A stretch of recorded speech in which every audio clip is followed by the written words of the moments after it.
Bonjour, nous revoilà de nouveau dans la classe de français, le français au collège, programme marocain.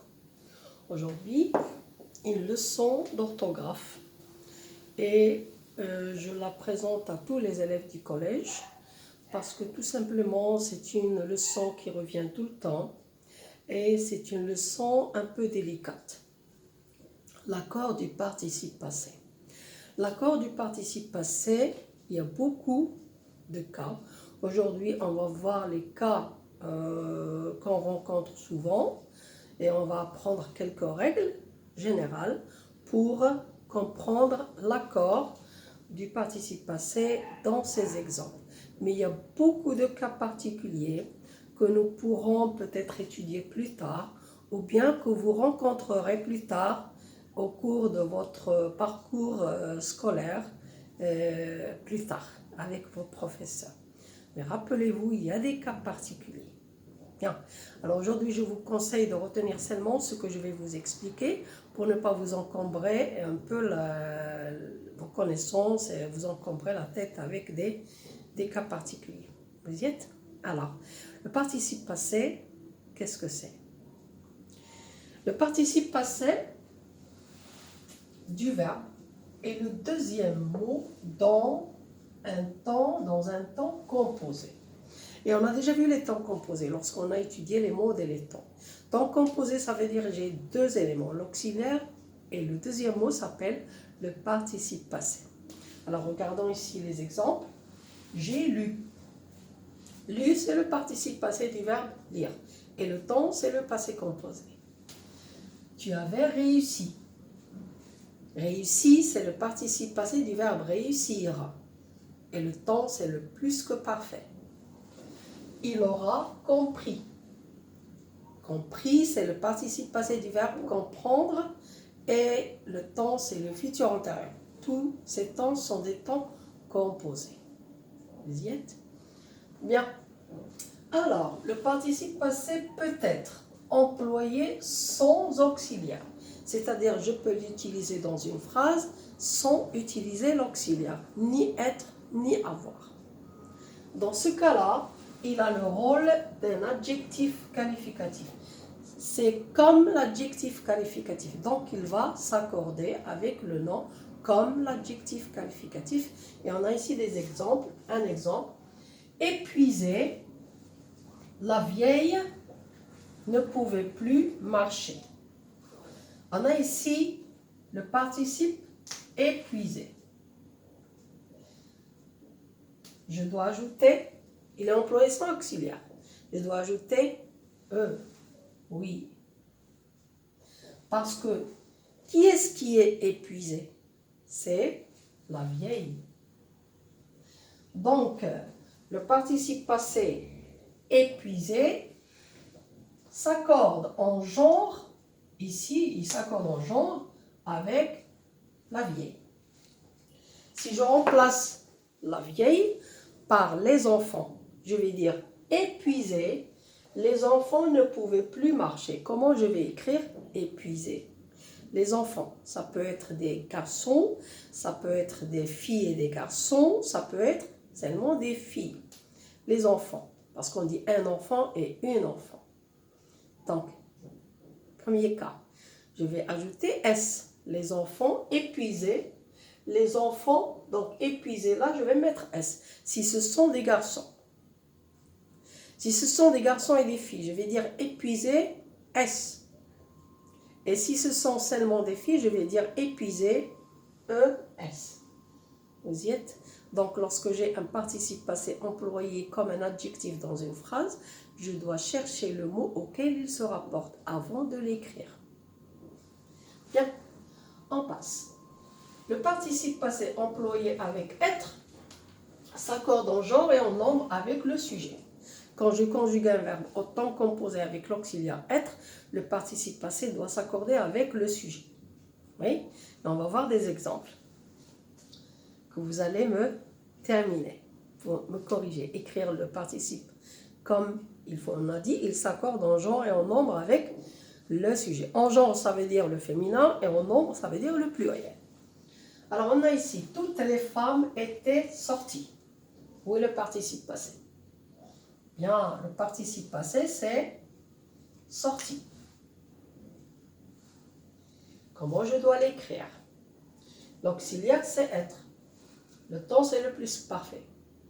Où est le sujet? Toutes les femmes. Donc, je dois ajouter, bien, ES. Les élèves sont venus. Où est le participe passé? Bien, c'est venu. Le temps, c'est le passé composé. Et le sujet? Les élèves. Donc, qu'est-ce que je dois ajouter? Je dois ajouter S. Alors là, les élèves, si ce sont des garçons, je vais ajouter S. Ça pourrait être seulement des filles. Dans ce cas-là, je dois ajouter ES. Vous y êtes? La phrase. Nous sommes allés au parc. Où est le participe passé? Oui, aller. Où est le sujet? Oui, c'est nous. Le voilà, le sujet. Donc, qu'est-ce qu'on doit ajouter au participe passé? Alors, on doit ajouter S ou bien ES. Attention. Parce que nous, ça peut être des filles et ça peut être des garçons. Donc, ou bien S ou bien ES. Nous sommes allés au parc. Vous y êtes? Donc, lorsque j'ai un verbe qui se conjugue avec l'auxiliaire être au temps composé, je dois faire l'accord du participe passé avec le sujet. Mais attention aux verbes pronominaux. On va voir l'accord des verbes pronominaux lorsqu'on va étudier les verbes pronominaux. Parce qu'il y a des cas particuliers avec les verbes pronominaux. Vous y êtes? Bien. Les verbes pronominaux, je rappelle, ce sont des verbes qui contiennent le pronom se. Se dépêcher. Oui. S'inquiéter. Se laver. Oui. On va voir dans quel cas il n'y a pas l'accord lorsqu'on va étudier les verbes pronominaux. Bien, on continue. Maintenant, le participe passé employé avec avoir, pas avec être. Quand il est employé avec avoir, il reste invariable. Ça veut dire qu'il ne change pas. Exemple, ils ont lu. Lu ne change pas. J'ai lu, tu as lu, il a lu, ils ont lu, nous avons lu. Lu va rester tel quel. Elle a pris la clé. Pris ne va pas changer. Vous y êtes? Mais attention. Mais il s'accorde avec le complément d'objet direct.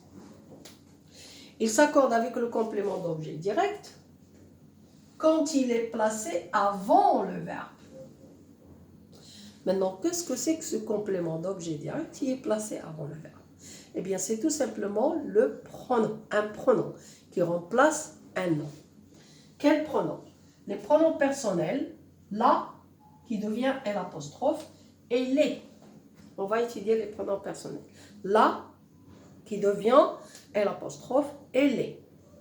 Et le pronom relatif, que. On a déjà vu les pronoms relatifs. Donc, lorsque j'ai dans une phrase ces pronoms, je dois faire attention à l'accord. Quand il est placé avant le verbe. On a des exemples et vous allez me dire comment je dois écrire le participe passé. Bien. Elle me rend mes livres. Il me rend mes livres. Il les a déjà lus. Alors, dans la deuxième phrase, j'ai un participe passé. Où est-ce qu'il est? Où est-ce qu'il est? Regardez-le. C'est lu. Non. Dans ma phrase, j'ai un pronom personnel complément. Lequel? C'est les. Voilà. Et les remplace quoi dans la phrase précédente? C'est mes livres. Donc, comment je dois écrire lu? On a dit que lorsqu'il est placé avant le verbe, a lu, c'est le verbe. Je dois faire l'accord. Je dois mettre, très bien, ajouter S. Donc, il les a déjà lus. On passe à la deuxième phrase. Cette ville, je ne l'ai jamais visitée. Alors, où est le participe passé? C'est visiter. Où est le pronom? C'est L'. quelle est l'origine de ce L apostrophe? C'est là. Qu'est-ce qu'il remplace? Cette ville. Si je mets ma phrase au présent, je vais dire cette ville, je la visite. Là. Mais si je mets le verbe au passé composé, je dois mettre L apostrophe. Parce que l'auxiliaire commence par une voyelle. Et si deux voyelles se rencontrent, j'enlève la première. Donc ce A va se supprimer, il va rester seulement le L apostrophe. Alors comment je dois écrire le participe passé? Allez. Cette ville, je ne l'ai jamais visitée. Oui, très bien. Je dois ajouter un E. Parce que L apostrophe remplace cette ville. On passe à l'exemple suivant. Il regardait les fleurs que j'avais cueillies. Où est le participe passé? Allez. Cueilli. Non. Où est le pronom avant le verbe? C'est que. C'est un pronom relatif. Hein? Donc, et que remplace quel nom dans la proposition précédente? On a déjà vu lorsqu'on a vu les pronoms relatifs, que le pronom relatif se place toujours après le nom qu'il remplace. Et il s'appelle son antécédent. Alors, où est l'antécédent de que? Très bien. Les fleurs. Alors, l'accord. Il regardait les fleurs que j'avais cueillies. L'accord. Très bien. La fleur, c'est féminin. Donc, je dois ajouter très bien. E-S. Vous y êtes? Alors, j'espère qu'on a compris ces exemples. Et je répète, il y a d'autres cas qu'on va rencontrer. Je vous conseille de retenir déjà cela, parce que ce qu'on va vous donner à l'examen, c'est surtout ces exemples. On ne va pas vous donner des cas particuliers. On n'est pas tellement méchants, hein, vous savez. Bien, alors à la prochaine fois.